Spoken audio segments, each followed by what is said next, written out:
शब्द। जैसे ही इशिका नाम बोली, शब्द के कानों से जैसे कुछ टकराया हो, वो फिर से बेचैन हो गया।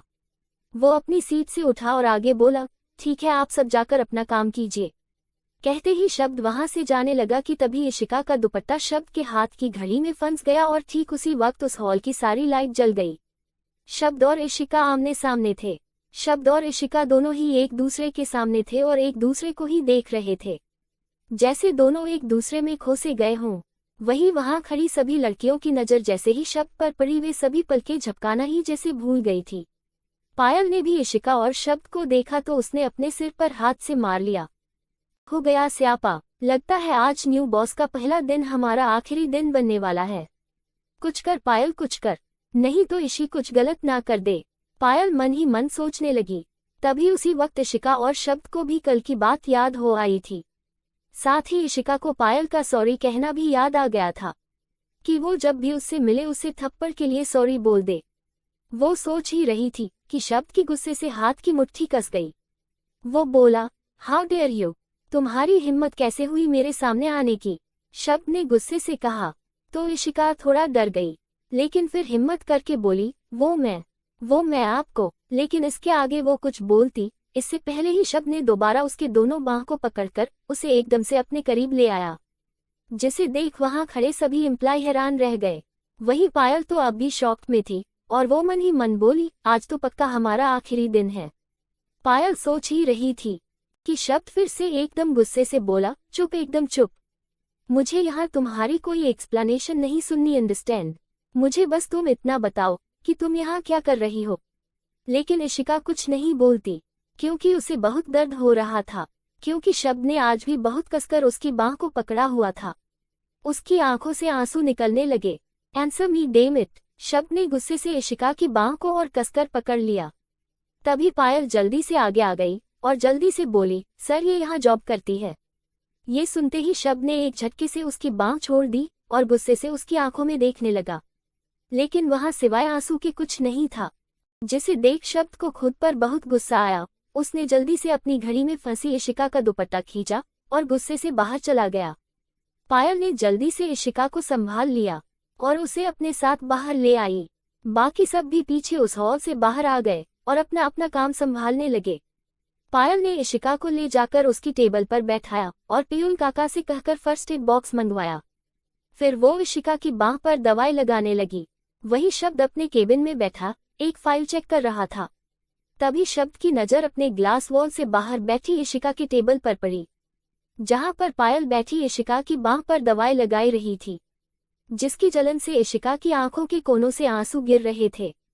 शब्द ने एक बार फिर अपनी हाथों की मुट्ठी बना ली। शब्द, तुझे उसके आंसू से इतना फर्क क्यों पड़ रहा है? शब्द ने मन ही मन कहा।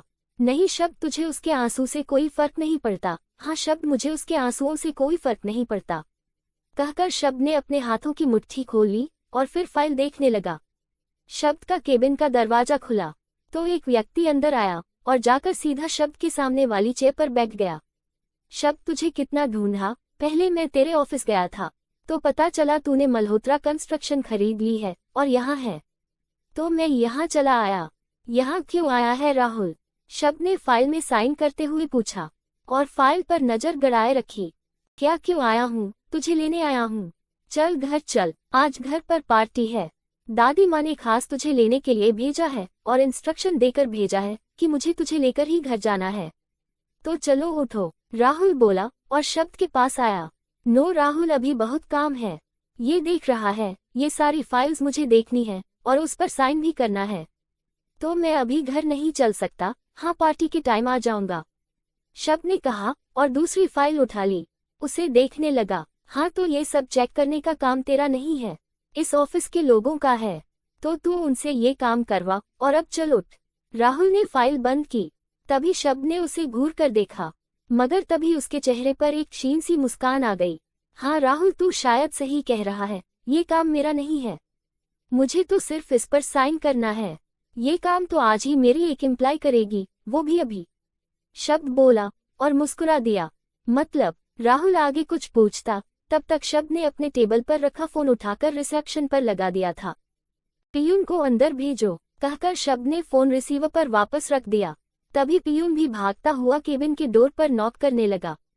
कम इन, शब्द बोला और अपनी चेयर से खड़ा हो गया। इसे उठाओ और मेरे पीछे आओ। शब्द ने पियून को फाइल की तरफ इशारा किया और गेट की तरफ बढ़ गया। पियून भी जल्दी से सारी फाइल्स उठा लिया, जो देखने में बहुत ज्यादा थी। उन सभी फाइल्स ने पियून के चेहरे को ढक रखा था।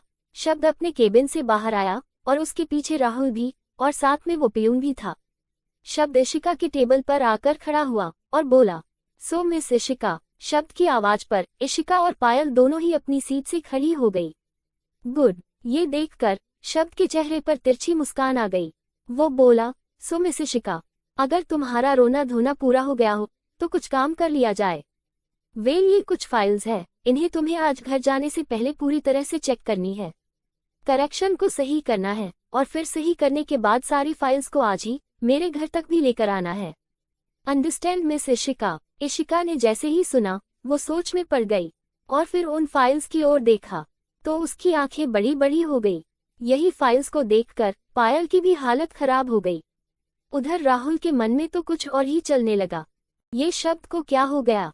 पहले तो कभी इस तरह से बिहेव नहीं किया, और फिर इस लड़की यानी मिस इशिका को क्यों, और फिर अपने घर भी बुला लिया। और जहां तक मैं जानता हूँ शब्द ऑफिस का काम कभी घर तक नहीं लाता, तो फिर आज क्यों? राहुल सोच ही रहा था कि शब्द फिर बोला और डायरेक्टली पायल की ओर देखते हुए बोला, एंड मेक श्योर कॉमत कि कोई भी मिस इशिका की मदद नहीं करे, वरना तुम खुद को द राठौर ग्रुप से खुद को अलग खड़ा पाना। अंडरस्टैंड? यस सर, कॉमत तुरंत बोला। तो शब्द ने तिरछा मुस्कुराते हुए इशिका की तरफ देखा। क्यों मिस इशिका, आज सारा काम कर पाओगी ना? फिर याद रहे तुम्हें सारी फाइल्स लेकर घर भी आना है। याद रहेगा? यस सर, आपका काम आज ही पूरा हो जाएगा, और काम पूरा होने के बाद मैं खुद आपके घर तक सारी फाइल्स लेकर आऊंगी। इशिका ने तुरंत जवाब दिया। ठीक है मिस इशिका, तो मिलते हैं घर पर, कहकर शब्द जाने लगा। पियून ने सारी फाइल्स इशिका के टेबल पर रख दी और चला गया। जल्लाद कहीं का, इशिका ने धीमे से कहा, जिसे पायल, राहुल और शब्द ने सुन लिया। तुमने कुछ कहा मिस इशिका? शब्द ने मुड़कर उस पर गहरी नजर डालते हुए देखा। नहीं तो मैंने कहा काम हो जाएगा सर, इशिका ने जल्दी से कहा। ओके गुड, तो मिलते हैं घर पर। हाँ लेकिन याद रहे, एक भी गलती मिलनी नहीं चाहिए। अगर मिली तो पूरी रात बैठाकर अपने सामने काम कराऊंगा। अंडरस्टैंड? शब्द बोला। ओके सर, कोई गलती नहीं मिलेगी, इशिका ने जवाब दिया। Okay then see you later, बोलकर शब्द मल्होत्रा कंस्ट्रक्शन से बाहर जाने लगा। लेकिन फिर रुक कर, कॉमत, कल सुबह मल्होत्रा कंस्ट्रक्शन का नाम बदलकर द राठौर ग्रुप के ब्रांच में बदल जाना चाहिए। अंडरस्टैंड? यस सर, हो जाएगा। मैंने पहले ही इसके लिए बोल दिया था, कल सुबह होने से पहले ही नाम बदल दिया जाएगा। कॉमत जल्दी से बोला और अपना काम करने लगा। राहुल शब्द के पीछे पीछे मल्होत्रा कंस्ट्रक्शन से बाहर निकल आया और गाड़ी में बैठकर दोनों वहां से चले गए। इशिका फाइल चेक करने बैठ गई और वहीं पायल चाहकर भी उसकी मदद नहीं कर पा रही थी और इस कारण पायल को बुरा लग रहा था। वही द राठौर पैलेस दुल्हन की तरह सजा हुआ था, जिसकी शोभा देखते ही बनती थी। शब्द की गाड़ी द राठौर पैलेस के बाहर आकर रुकी, जिसे देखते ही सारे गार्ड्स ने तुरंत ही बड़े से गेट को खोल दिया। शब्द की गाड़ी एक बड़े से गार्डन से होती हुई राठौर पैलेस के एंट्रेंस गेट पर आकर रुकी। तुरंत एक गार्ड वहां आकर शब्द के हाथों से गाड़ी की चाबी ली और गाड़ी को पार्किंग एरिया में लेकर चला गया। शब्द और राहुल गाड़ी से नीचे उतरे, एंट्रेंस गेट से अंदर आए।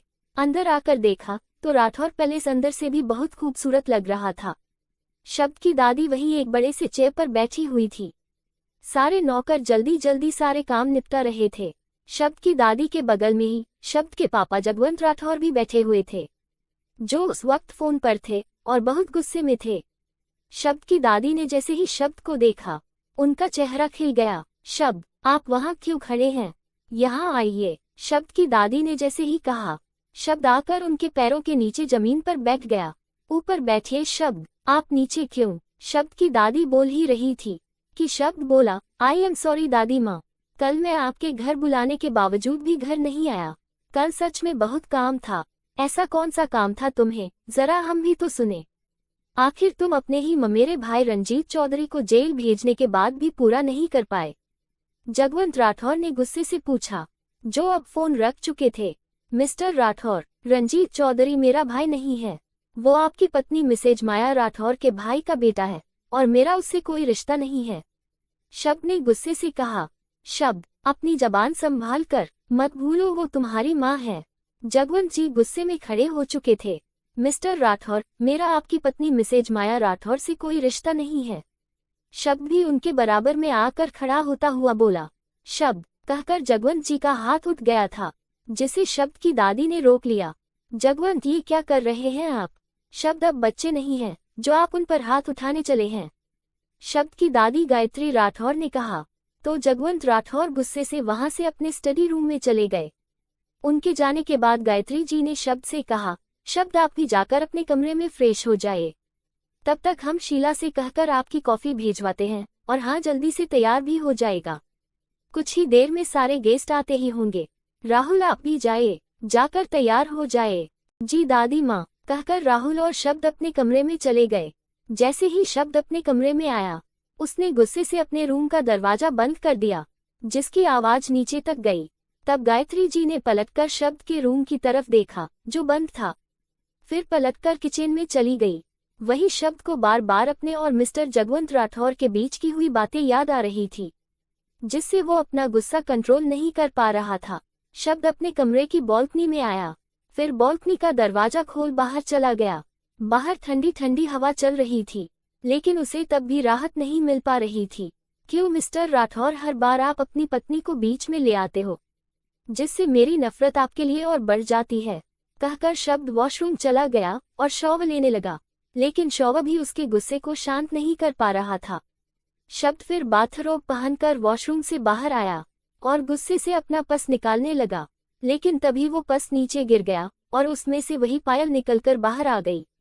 उसने उस पायल को अपने हाथ में लिया और फिर से उस रात की यादों में खो गया, जब एक लड़की भागती हुई उसके पीठ से जा लगी थी।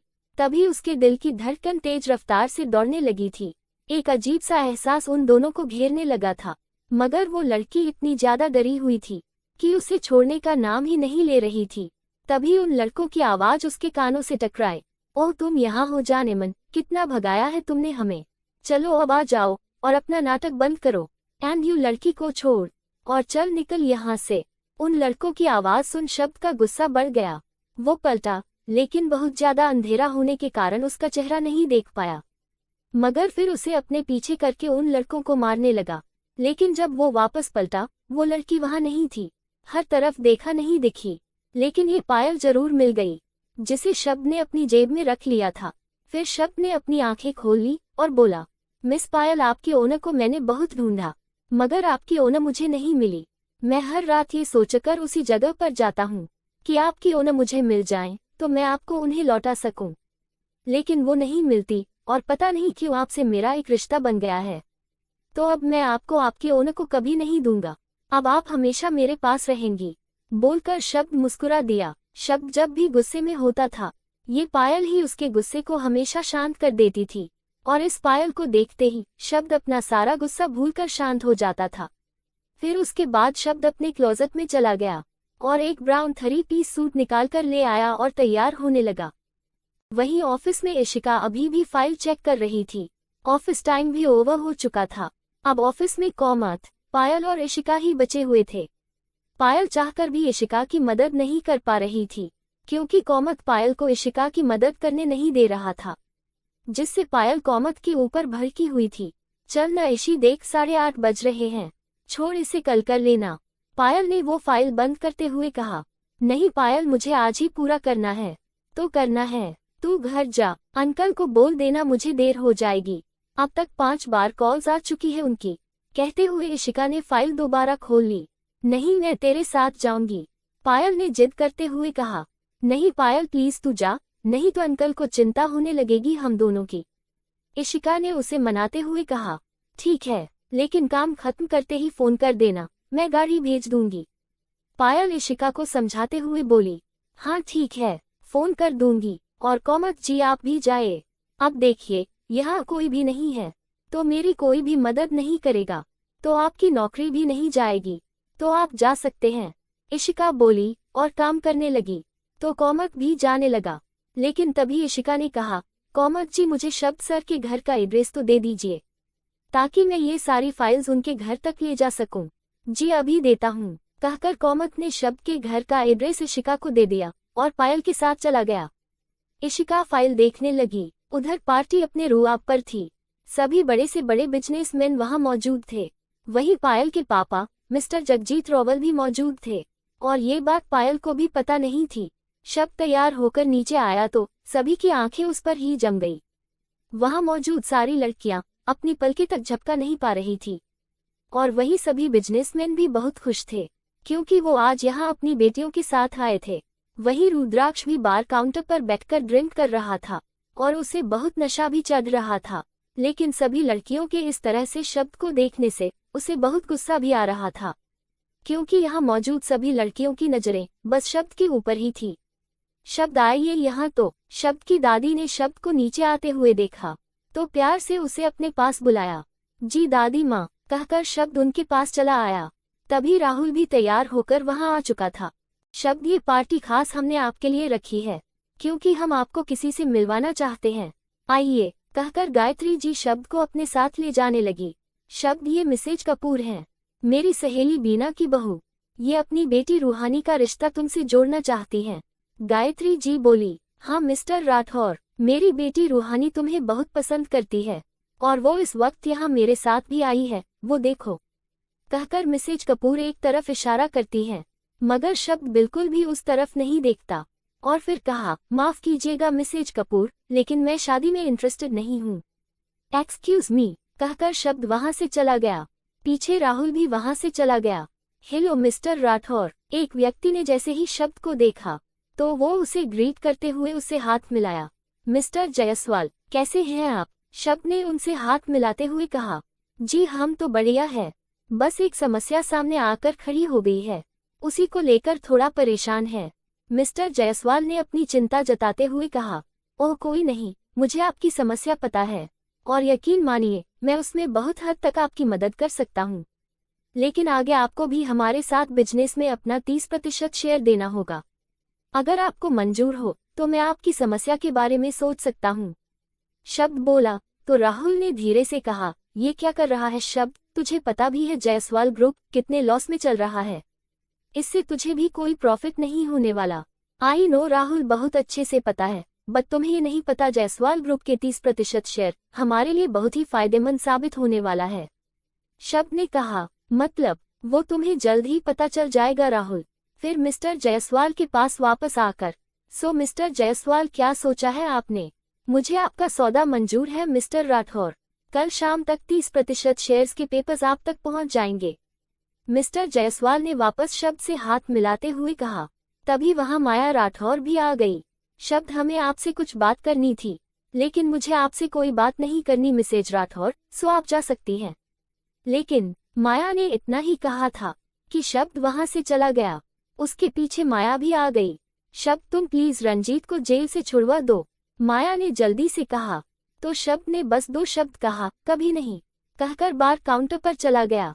राहुल भी बार काउंटर पर चला गया। माया गुस्से में बस दांत पीसती रह गई। क्या हुआ, नहीं सुना ना? जगवंत जी ने माया के पास आते ही पूछा। तो माया ना में सिर हिलाकर वहां से चली गई। जगवंत भी अपने दोस्तों के पास चले गए। बार काउंटर पर शब्द ड्रिंक का ग्लास हाथ में लेकर खड़ा था। राहुल भी साथ में ड्रिंक कर रहा था। शब्द को जल्दी नशा नहीं होता था। तभी एक लड़की जो अब तक रुद्राक्ष के साथ थी शब्द के पास चली आई, जिससे रुद्राक्ष चिढ़ गया था। हाय रुद्राक्ष, मैं संगीता। उस लड़की ने अपना परिचय देते हुए अपना हाथ बढ़ाया। So what? शब्द ने अपनी एक आईब्रो उठाकर उसे देखते हुए पूछा। वो मैं तुमसे जान पहचान बढ़ाने आई हूँ, ताकि हम फ्यूचर में एक अच्छे कपल। संगीता ने बस इतना ही कहा था कि शब्द वहां से उठकर अपनी दादी माँ के पास चला गया। अब उसे ये पार्टी बोरिंग लगने लगी थी और वो वहां से जाना चाहता था। राहुल को शब्द ने उसके घर भेज दिया था और खुद दादी माँ के पास चला आया। इससे संगीता चिढ़ गई और वापस रुद्राक्ष के पास जाकर खड़ी हो गई, लेकिन रुद्राक्ष उसे इग्नोर करके वहां से चला गया। शब्द, रुद्राक्ष ने पीछे से उसे टोका तो शब्द रुक गया। रुद्राक्ष उसके पास आया और बोला, शब्द कुछ बात करनी थी, चलेगा। लेकिन शब्द कुछ नहीं बोला और जाने लगा। काया बता रही थी कि कल उसके कॉलेज में तुम्हें किसी ने एक जोरदार थप्पड़ मारा था। उसके हाथों की उंगलियां तुम्हारे गालों पर छप गई थी। जैसे रुद्राक्ष ने कहा, शब्द को एक बार फिर से याद आने लगा और फिर से उसके हाथों की मुट्ठी कस गई। वाह, इतना गुस्सा, अच्छी बात है। रुद्राक्ष ने शब्द के हाथों की कसी मुट्ठी को देखा तो उसे उकसाते हुए बोला, वैसे एक बात बता शब्द, उस लड़की के थप्पड़ को याद करते हो तो बहुत गुस्सा आता होगा ना? वेल, आना भी चाहिए। वैसे एक बात बताओ, वो लड़की दिखने में थी कैसी? खूबसूरत थी। रुद्राक्ष फिर बोला, अपनी लिमिट क्रॉस मत करना रुद्राक्ष, वरना मुझसे बुरा कोई नहीं होगा। शब्द ने गुस्से से कहा। लेकिन अब सबकी नजरें उन दोनों पर टिक गई थी। गायत्री जी परेशान हो गई थी कि उनके दोनों पोते इस तरह आमने सामने थे। क्यों, क्या हुआ, गुस्सा आ रहा है? वैसे मैंने ऐसा भी क्या बोल दिया जो तुझे इतना गुस्सा आ रहा है? फिर शब्द के एकदम करीब आते हुए रुद्राक्ष ने उसके कान में धीरे से कहा, वैसे तो मैंने सुना है कि वो बहुत खूबसूरत थी, सोच रहा हूँ उसके साथ। रुद्राक्ष बोल ही रहा था कि शब्द ने उसके मुंह पर एक जोरदार पंच मारा जिससे उसके मुंह से खून आने लगा। उसने अपने मुंह के पास अपना हाथ लगाकर देखा तो खून था। तो रुद्राक्ष ने भी उसके मुंह पर मारा, लेकिन शब्द साइड हो गया जिससे रुद्राक्ष का पंच हवा में चला गया। फिर दोनों में हाथापाई शुरू हो गई। गॉड ने सभी गेस्ट को जाने के लिए कह दिया और बाकी लोग उन दोनों को छुड़ाने लगे। इतने में रुद्राक्ष काफी हद तक घायल हो चुका था। फिर जगवंत राठौर ने उन दोनों को छुड़ाया और रुद्राक्ष को लेकर उसके कमरे में चले गए। जारी है लेखिका प्रियंका गुप्ता। अगर आपको मेरी कहानी पसंद आ रही है और मेरी कहानी को आगे पढ़ना और सुनना चाहते हैं तो मेरे चैनल को लाइक करें आज ही और अभी सब्सक्राइब करें और मेरे चैनल को ज़्यादा से ज़्यादा शेयर करें। Thank you for watching this video.